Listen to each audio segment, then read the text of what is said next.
They're cleaning down at Dis in Norfolk, a vintage steam engine. It's an old Norfolk custom, collecting steam engines which were once used extensively for farming this flat country. There are well over 100 steam engines in working order in Norfolk, and you'll find some proud farmers with a good dozen of these old-timers.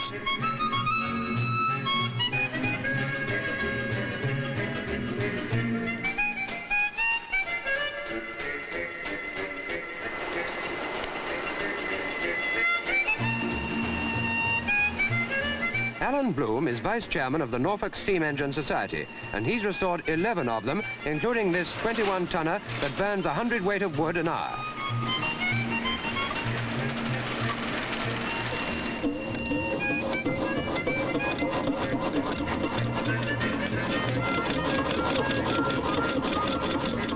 When they scrapped steam engines, you could buy one for £10 if you had anywhere to park it.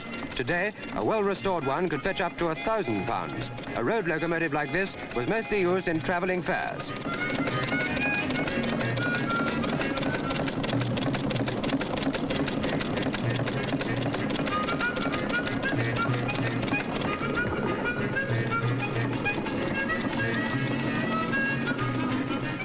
At Thursford, George Cushing has the biggest steam engine collection in the county, over 40 of them, a great outdoor museum built up over 30 years. The one he's driving was built in 1910 and still chugging along like some prehistoric, improbable monstrosity.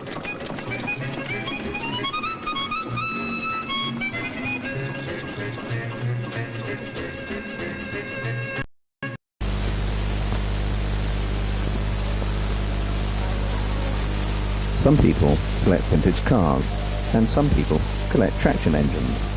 This is the story of Sissy, a traction engine that was spotted by Mr. Bloom, an enthusiast, at a scrapyard at Packleston.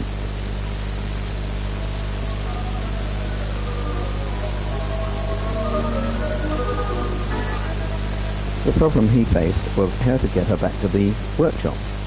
The obvious answer to Mr. Bloom was to use another traction engine. This is Black Prince, a magnificent showground engine built in 1904, leaving the workshops at Bressingham on its way to Packleston.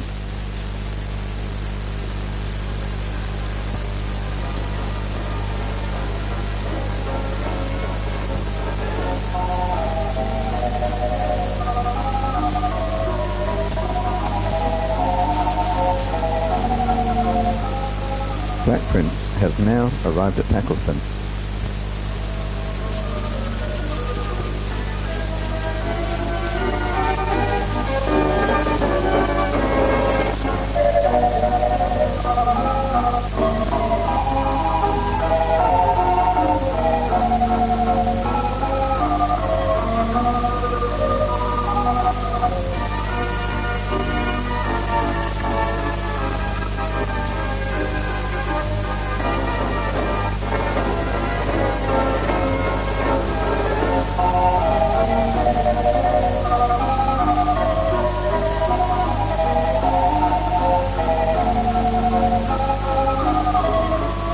After connecting the tie bar between the two engines, Black Prince slowly, very slowly, eases Sissy from her dumping place. Sissy is a ploughing engine and was built in 1917. Ploughing engines always work in pairs, and they pull on a steel hawser from one side of the field to the other, a plough, cultivator, or mole drainer. The actual drum working the cable can be seen underneath Sissy's boiler. Sissy, now in the road, is ready to be towed home. Vital fuel is taken on board, ready for the return journey. Two steel bars are fixed to the front wheels, and the steering gear is disconnected.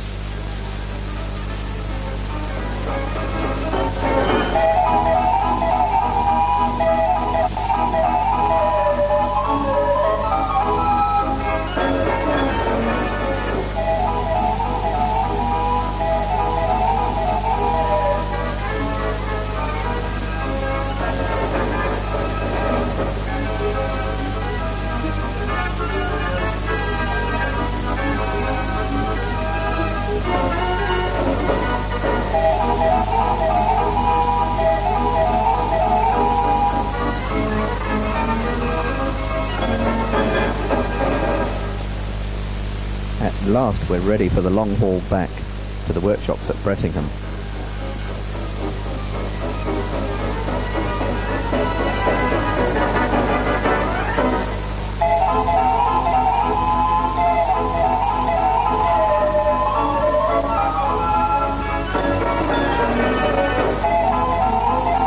Back in the workshop, the arduous task of stripping begins.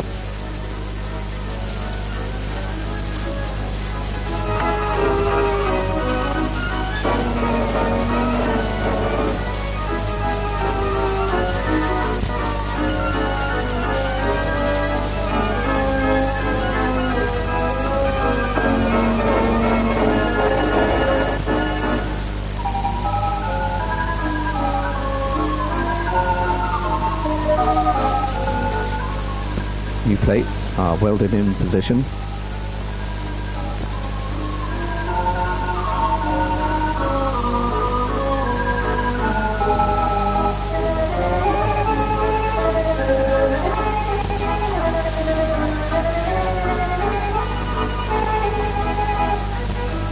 After many, many hours of hard work, the painting and reassembly commences. The proud day dawns when Sissy, complete with new overcoat, emerges slightly shakily under her own steam.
Here's a bit about a day's crossing I done when I first went to work up the hole.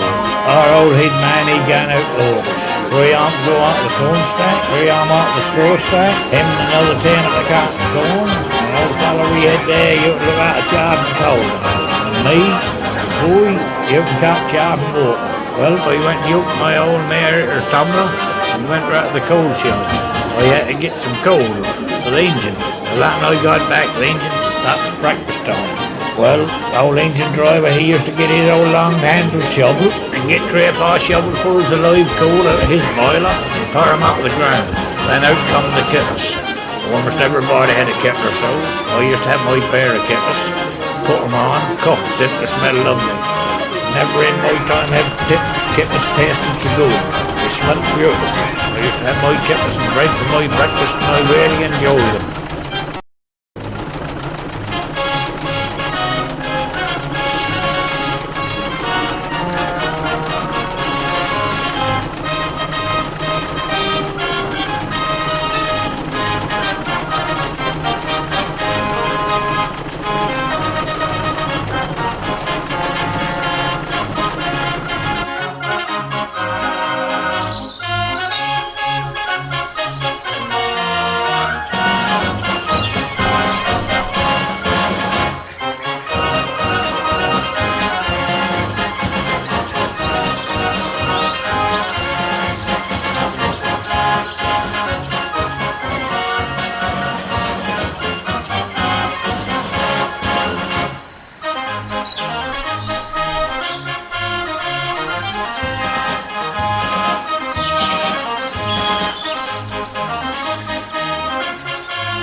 Way back in prehistoric times, maybe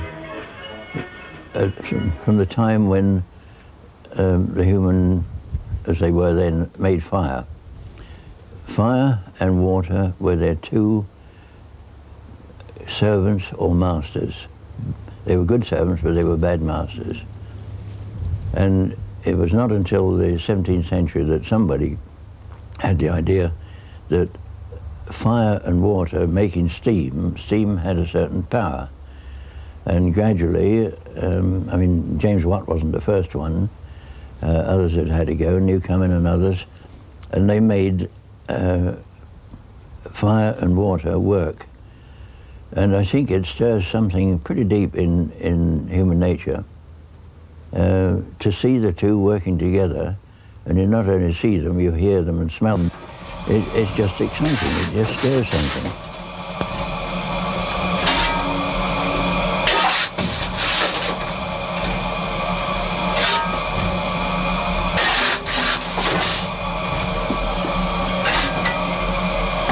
The hardest job is keeping a decent fire and not lifting the blooming safety valves. Well, you're on the balance, you see. Well, if the engine is working, well, you've got something to go at, and you're using steam. But just like this trundling up and down here, and that's down here, once you've got it moving, momentum takes. So that's the hardest job, is keeping a decent fire and just maintaining steam without having too much steam. There's something about steam engines which creates a bond with man. Each is an individual, a character, sometimes moody and sluggish and sometimes bright and eager. But without the protection of mankind, these faithful and hard-working locomotives would have been as lost and gone as the dinosaur. King Haakon VII is a Mogul-class 21C locomotive built in Sweden in 1919. It was operated by the Norwegian State Railways for over 45 years. During the Second World War, it's said that this engine was used to transport the Norwegian royal family and the state gold reserves as they escaped to the far north, keeping just one step ahead of the pursuing German troops, and finally reaching safety in England. The locomotive retired to England in the late 60s. Bressingham is now its home, and a full renovation and maintenance programme make it raring to go.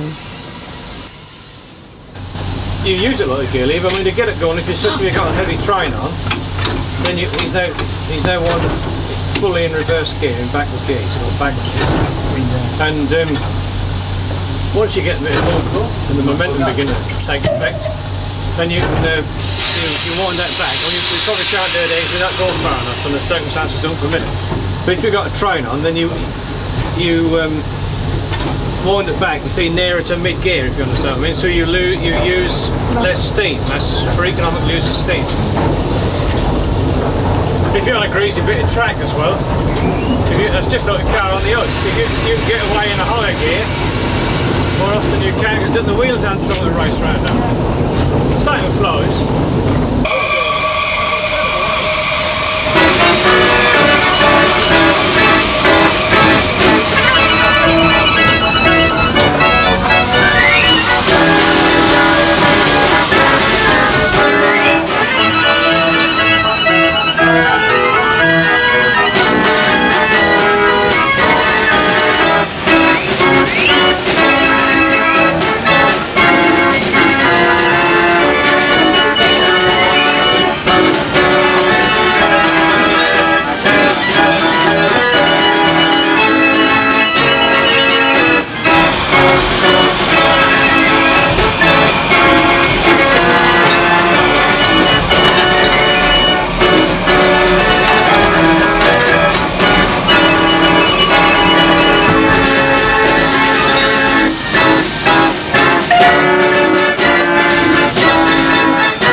Well, you've got to keep an even fire. You know, otherwise you get thin bits and thick bits, and if you get a hole in the fire, you're drawing cold air through, which doesn't do the firebox any good. It stresses it in different places, you see.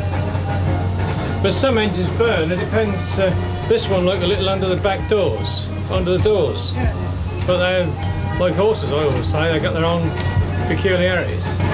The fairground gallopers are the heart of the museum, and it's amazing to think that originally the whole unit, lights, music and movement, were totally self-contained on site with just coal, water and a skilled boilerman come driver.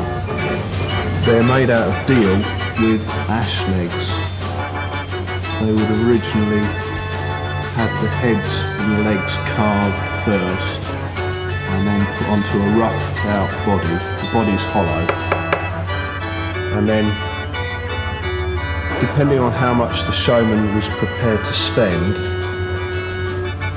Arthur Anderson would come down, he'd know what the showman was going to spend, and he'd rough out the design in pencil straight onto the body of the horse. There's no designs kept. And then the carvers would carve it straight out. They wouldn't be working from drawings, they'd be working straight off the horse. Then it would be rubbed down, finished and painted with a coat of paint. And then off it would go to the showman. This is an Anderson horse from Bristol. Anderson carved figureheads originally, ships. And obviously as steam took over, figurehead market disappeared. These horses ranged from plain horses, uncarved horses, worked out at about 20 shillings, which is £1 in today's money. And the top of the range ones fully carved would be about 50 shillings, which is about £2.50. I'm not sure how many years ago it was last stripped, but it's had 4 names in its history. I know that. The chances are it hasn't been stripped since somewhere around 1895 when it was first carved. It's been completely stripped and rubbed down, and it's on the process of building up to the 6 coats of paint it will eventually have on it when it's finished. I'm just going to apply some silver as a base coat to the translucent colours that we use on the horse when it's finished.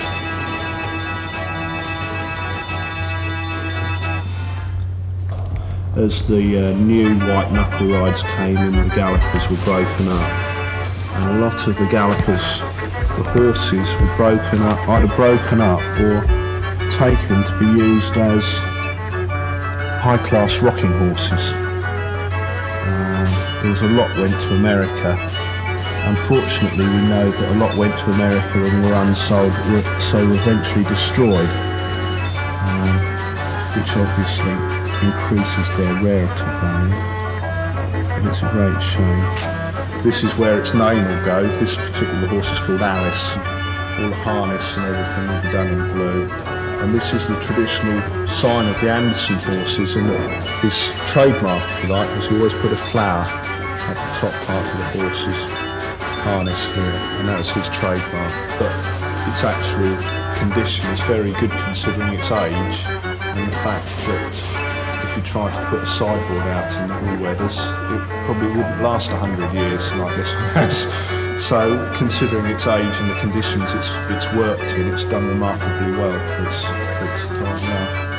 And it should go on for, let's hope, another 100 years, getting closer to children and adults of all ages. This steam roundabout was built by Savages of King's Lynn in 1897. It cost around £1,100 complete. Their specification includes 36 horses, the best silvered plate glass, carved droppers, rounding boards, all the painting and lettering, plus both organ and driving engines, complete with spanners, firing irons, and half a gallon of oil in a can.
Bloom is a professional nurseryman who came to Bressingham in 1946. His dedication to plants and to steam engines make the collection an intriguing mixture. But I wasn't altogether single-minded because in 1953 and 54 I decided to make a garden with a new idea of island beds. I won't say that somebody else hadn't had the same idea, but the conventional herbaceous border up against a wall or a hedge or a fence was so troublesome. And I really did it partly because I wanted to bring perennials back to their popularity, and I was instrumental in starting the Hardy Plant Society with that in mind. And the island beds were successful, and so from the first 7 that I made in 1953-54, I got stuck in again in 58, and until I stopped when there were 47 beds. The Dell Garden welcomes visitors from all over the world. There's a stunning array of plants, and it's packed with ideas and inspiration. The original meadow and ancient brick kiln works were transformed over the years into this delightful setting, showing hardy perennials at their best.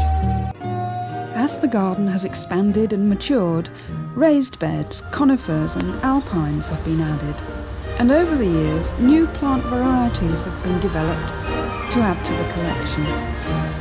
Many carry the family name Bloom or Bressingham, like this stunning Acapanthus Bressingham white.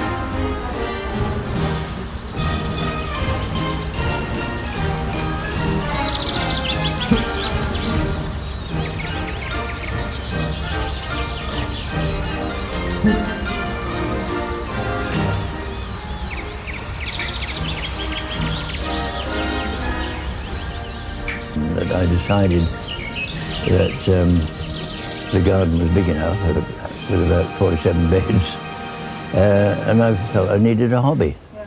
So I went round and bought an engine, but by that time some people were coming to see the garden. I found the people who came to see the garden were interested in that, so it gave me the excuse not only to steam it, but to collect more. So by 1964 I think I got 14. And then came the idea that, I mean, they were not revenue earning in any way. If we had a little railway, it might be revenue earning. So I laid the garden railway, which is running today, in 1964. And although the family were not all that keen on me doing this, they couldn't very well stop me.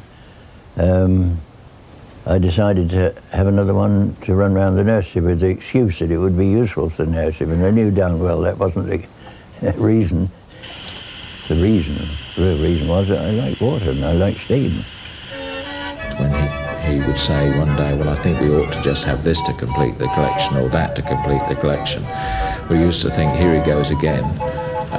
He's been the sort of man that has achieved a lot, and you don't achieve a lot if you let people stand in your way for too long. We got so that it wasn't a surprise in the end that there was yet something else coming.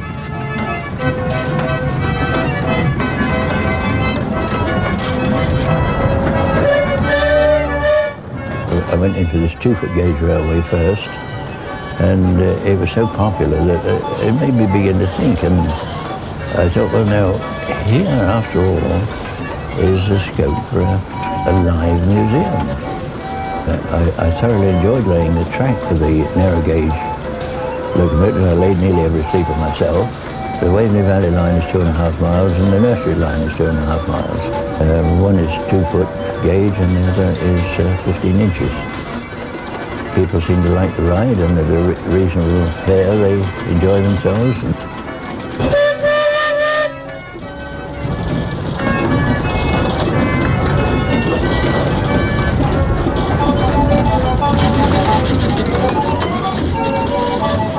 It all helps to make some income to keep up the museum, because we've got a permanent staff there, I think of 18 on the museum side. Again, I used to enjoy when we got a crock or a wreck of an engine in, scraping the rust off and putting the paint on. I did a lot of that sort of work, mostly winter evenings and so on.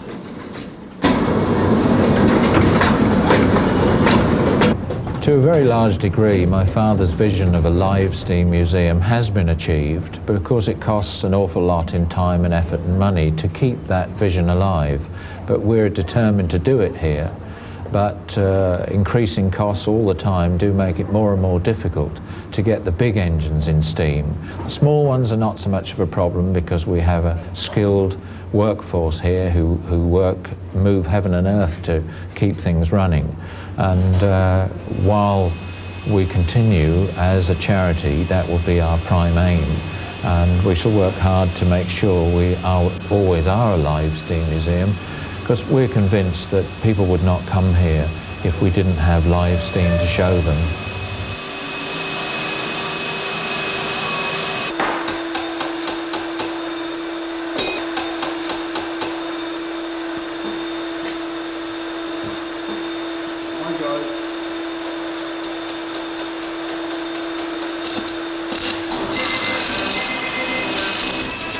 The workshop is equipped to tackle almost every kind of job in order to restore the locomotives and to keep them running. It's manned by a full-time staff and a highly skilled group of volunteers with oil and steam in their veins. They're able to cope with almost any engineering challenge. Job to tell here, because we may be working on something and somebody come in one of the running engines and say, oh, we got trouble here. So we perhaps work on that and get that done. You see, you've got to keep the running engines going.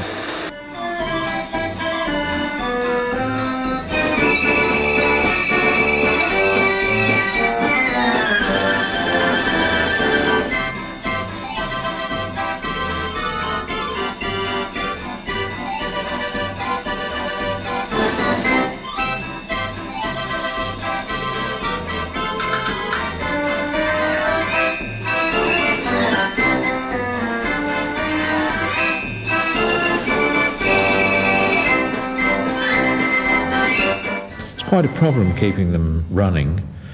They need so much attention and boiler work is so expensive to do that we really can't run more than one or two at a given time, and it could cost as much as perhaps £80,000 to £100,000 to do a major overhaul. Well, on the whole site, including what's in the locomotive shed, we've got 16 standard gauge locomotives. The smallest, perhaps, is the Beckton number 25, which is only 25 tonnes, and that was built in 1897, right through to an American-built locomotive that was built just after the war, and that weighs 156 tonnes.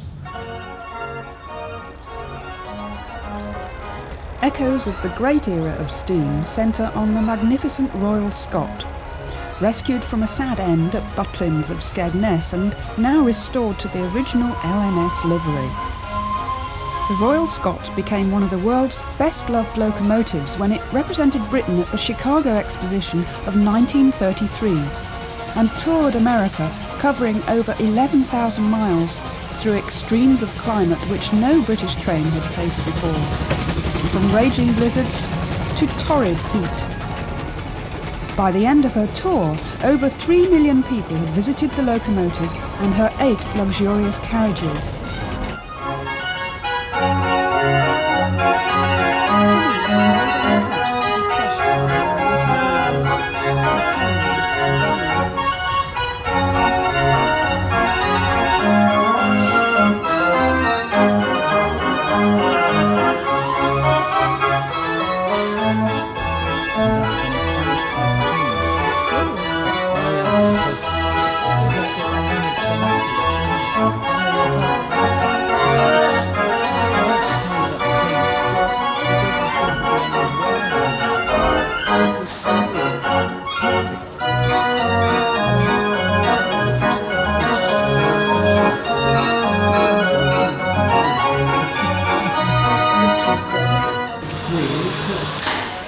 The horizontal stationary engine that came from Banstead, the hospital pump, was used to pump water in the hospital. You can imagine it was an enormous job because the engine weighs so much. But that flywheel, for instance, is enormous and had to be broken down into its parts 2 parts to bring it home. When you think the Victorians built these things without computers and without any help of that sort and got them to run with the way that it runs now is really quite a remarkable feat.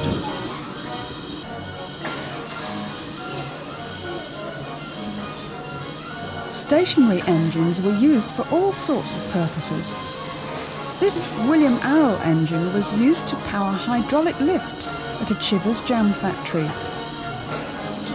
Each nut and bolt, each crank and piston was hand-tooled to precise tolerances for maximum power and minimum noise.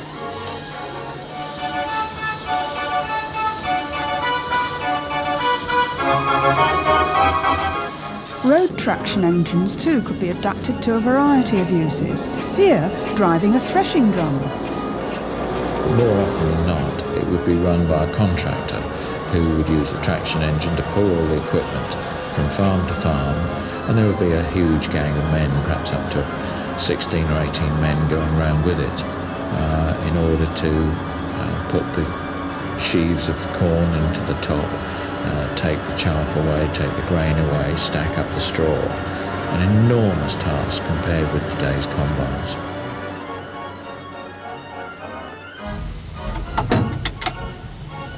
We'll connect the main crankshaft up with the road wheels.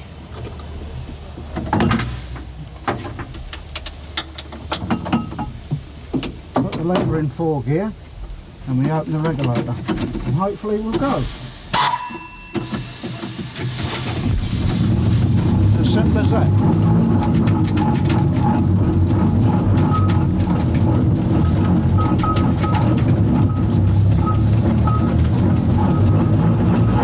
Little engine, 1924.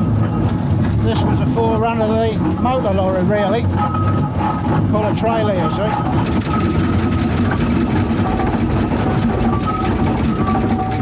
I'm going down to fill the coal bundle up.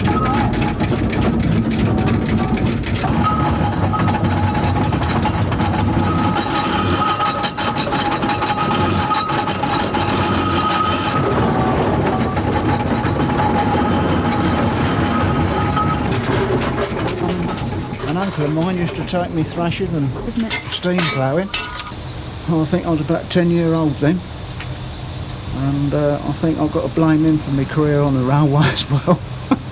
I started on there when I was 16 until I retired. Well, I can understand actors, they tell me that the grease paint on the stage, that really gets them, and it's just the same with the hot oil, the smell of the coal, all that goes with the steam engine. I relate that to an actor on the stage with the grease paint. I think there's something there. And then of course the rhythm of the engine as well, especially on the railway engine, you know. We used to call them jazz bands. They used to rattle and bang a bit, you know. Yeah.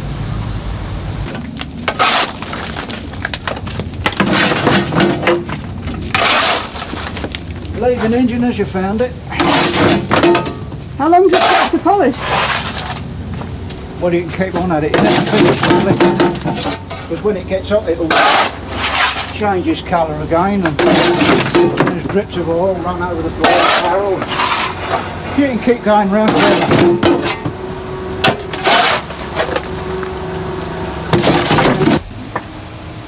I was coaling the firebox up, lit the fire and just making it up, and I sat down to have a blow. And I thought, what am I doing here? It's absolute peace. It's just the noise of the shoveling and the birds twitting. There's this great gigantic engine in the middle of nowhere and me with it. And I thought, I must be a lucky chap. It's just like resting in cotton wool. I really felt at peace with the world then. But there's a little bit of magic about this valley, I'm sure of it. The Waveney Valley is rich in natural plants and wildlife, and a 15-inch gauge railway with locomotives built by Krupps of Essen in Germany.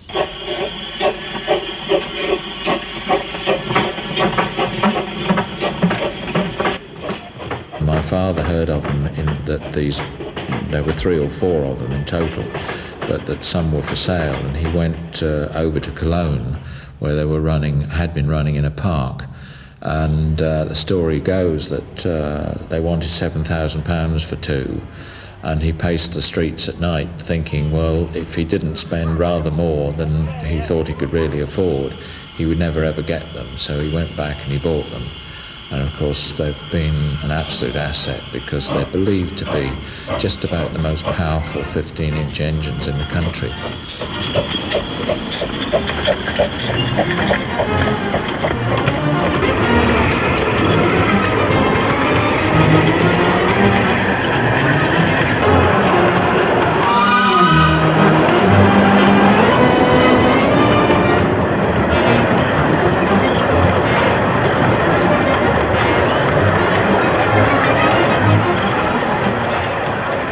Well, the Waveney Valley, really many years ago, I'm going back hundreds of thousands of years, was a lake, and it's decomposed material, black famous soil, and you can find shells in this soil here and there. Of course, in more recent years it's been used mostly for pasture land, and in very recent years, with the government's move towards things called environmentally sensitive areas, it's enabled us to get a little bit more money in without destroying the habitat, and with hoping to therefore preserve things for the future. We're trying to plant more trees to attract more wildlife, and of course the Waveney Valley line goes through a lot of this, and it really is very attractive in summer.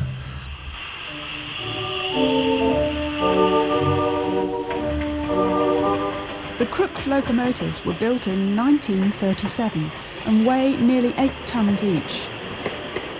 The King Hawken, built in 1919, weighs 71 tons.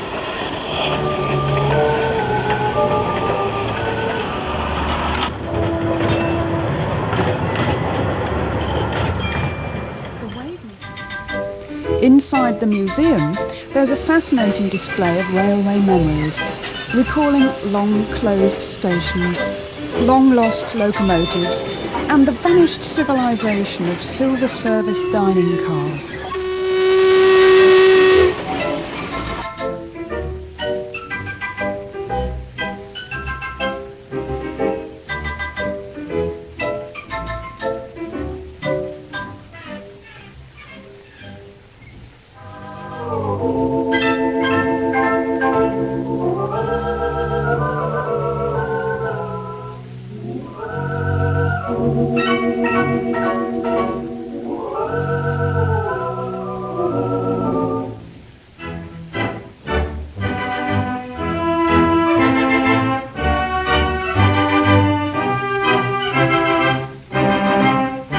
Some of the locomotives found their way to Bressingham is an adventure story in itself. The Peer Gynt was discovered deep inside a Norwegian mountain cave, and after 40 years was in steam once more.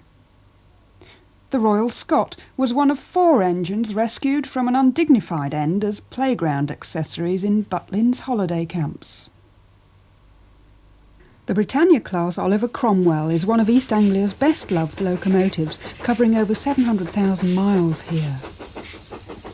Built in 1951 at a cost of £26,000, it was the last steam locomotive to haul a British Rail passenger train in 1968. A superb engine, often travelling in excess of 100 miles an hour, and now kindly loaned by the National Railway Museum.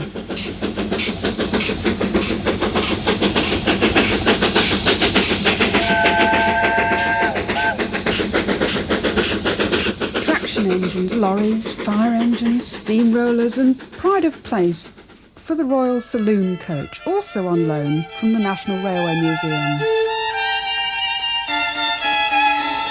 It was built in York for Queen Alexander for the East Coast Joint Stock Companies.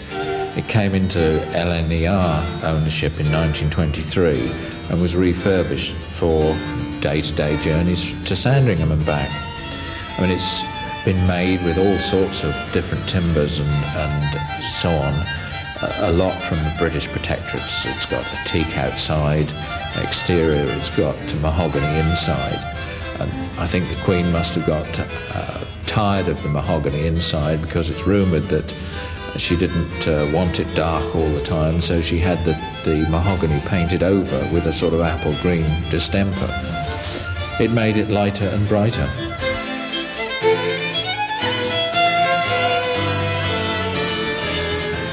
Being as the Queen had to have the most modern things available, electricity was laid on, albeit DC 50 volt, and the attendant, or the butler as one might call him, was down the back able to make drinks and hot tea and all those sort of things for Her Majesty. And he worked with these old-fashioned switches. They were just make or break switches on the 50 volt system, and they really are a work of art. But something that today's electricians would throw their hands up in horror about. The museum hosts a variety of events throughout the year, and the Traction Engine Rally is a chance for owners to show off their engines to the public. Rescued from the scrapyard, the crusher and melter, these are survivors of a lost breed. Living history lovingly maintained, cleaned and polished to mirror perfection. So many times old things do fascinate people, particularly when they've not seen them before, and the smell of the steam, and the fact that they're not so noisy as an internal combustion engine. And it is just the aura and the smell and the excitement, really.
owned by Richard Parrott of Wheating, an engine that is put to use every year at harvest time when they do traditional steam threshing, so that you can see the way farming used to be.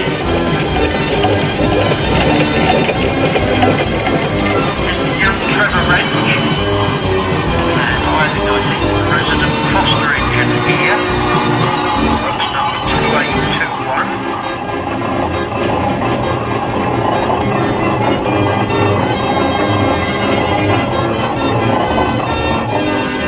This one is a Ruston tractor Jack. Alan Hines is the owner, Stowmarket. Alan up there with the flat cap on, the traditional engineman's flat cap.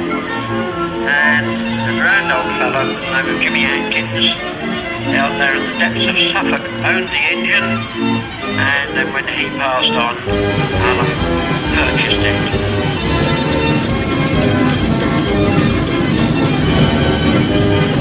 So, the 1924 Garrett 460 tractor buggy. Garrett's of Leiston in Suffolk, that's where the works was, and like all big companies they had a London office and they specified a special colour scheme because the engine was going to appear at the 1925 Smithfield Agricultural Show in London.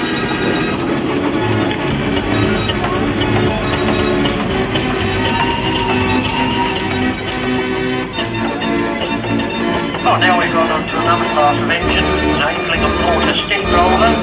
This one is owned by Billy Bird at Tunstead. Built a rocket working head, 50 horse, truck forks.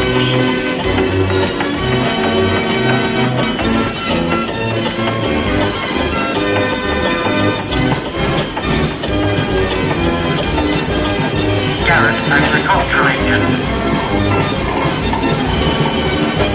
Known as the Halstead Bell ever since its very early days of being restored, it does probably hold the record of attending more heritage engine rallies over the years than any other engine these days. You can see you now, Jervis, complete with the family on board. So you see, ladies and gentlemen, that's the way you like to carry the family about when you own a steam traction engine.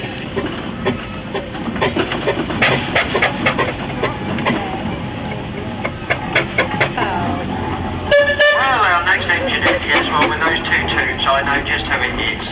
It's a well-known artist, railway and steam engine artist, Now, this engine, ladies and gentlemen, is a rusted and Hornsby called Oliver, in probably being the only engine in the world to be hit by a windmill.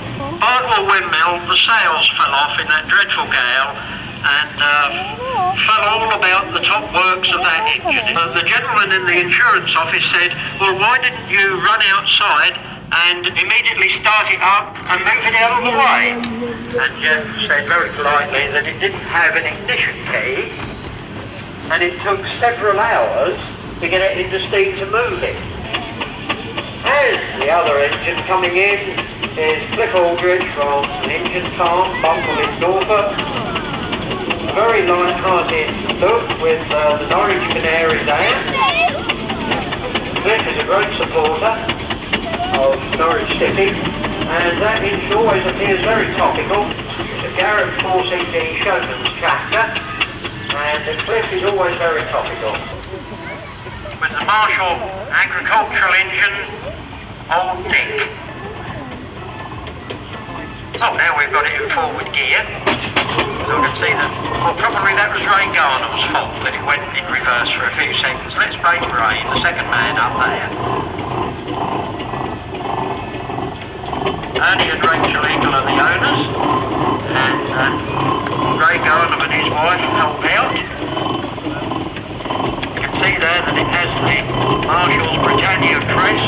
Marshall's were built at Gainsborough, Lincolnshire, and this one has been beautifully restored. Another showman's engine, big and beautiful Burrell Showman's locomotive, road locomotive Nero, owned by Willem Middlemiss from Loddon, near Norwich. An engine with an extensive history. It was once used by Bostock and Woodward, the travelling menagerie and circus show, and also more than likely holds a world record in having travelled more miles than any other steam traction engine, hauling the animal cages and other equipment literally up and down the UK. And believe it or not, when it was sold in 1933, it was sold for a mere £30 or so.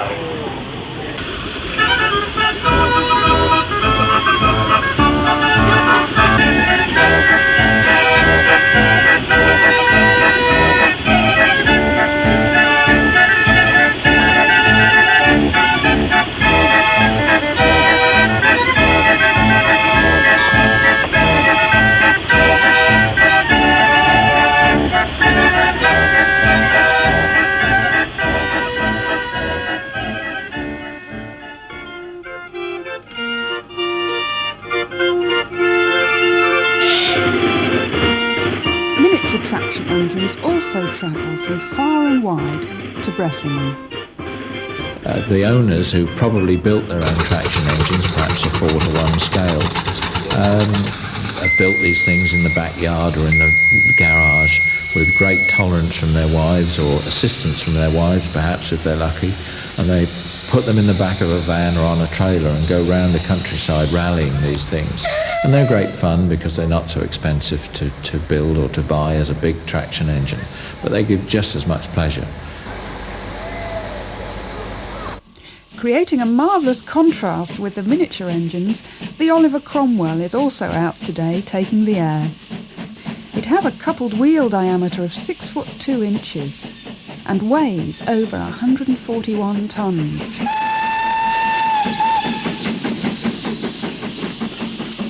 And the fine London, Tilbury and Southend Railway tank engine, Thundersley, also from the National Collection.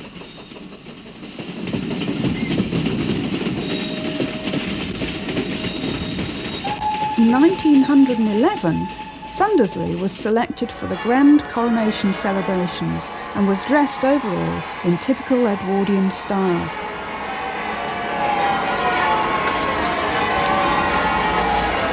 Fabricated from bar steel, sheet metal, it's welded them, brazed them together and basically created an engine. How long did it take? About 2.5 years. Most evenings, most weekends. And, engine drivers are usually very busy people, so we haven't got time to make our lunch. So we make our potatoes in the firebox. It's excellent. Most ladies will tell you there's no better way of cooking a potato than in the firebox, big one, smoke box of an engine. Representation on agriculture engine from about 1904 or 1905, I would think. I poured a Ford Granada up a slight incline. That's the steering wheel. That's the water pump bypass. Pumping water into the boiler now. Turn it on. This is the expansion reversing lever. That stops the engine, and then if I push it forward, it goes in the other direction, forward.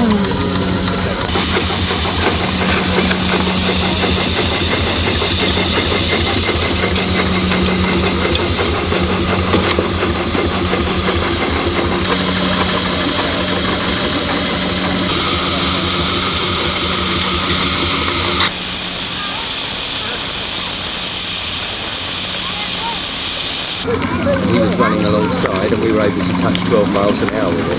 And it's quite hairy at that sort of speed. Because of the steering being so precise. Very delicate. Drive down the other road, just the one more road. Oh, you've got the double barrel, the double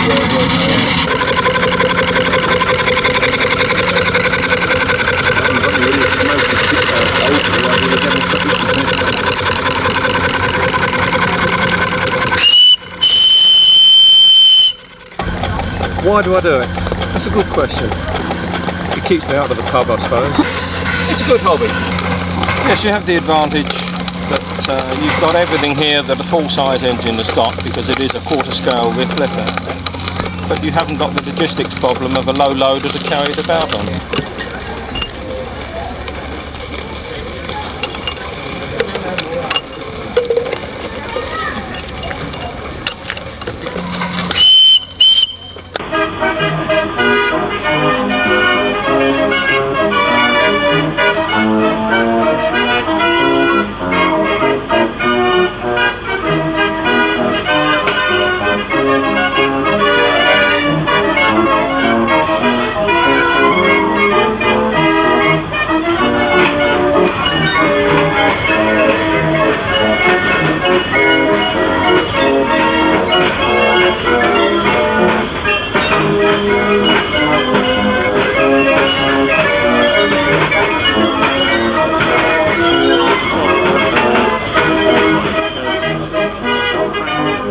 When I made the garden and then later the museum, the thing I had in mind was that it gave me a lot of pleasure to be able to have them here on my doorstep.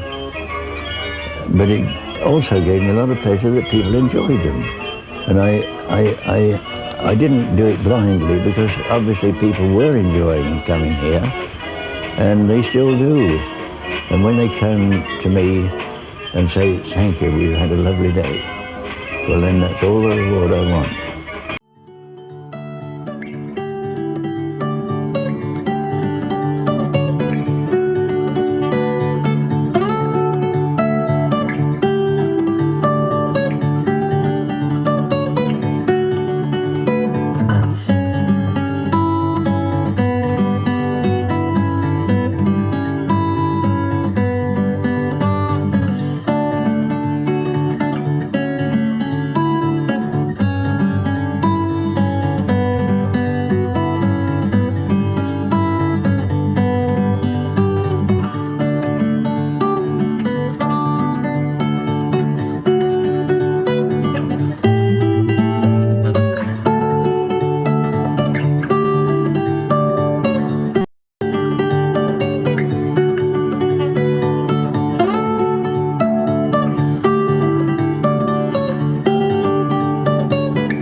Listen,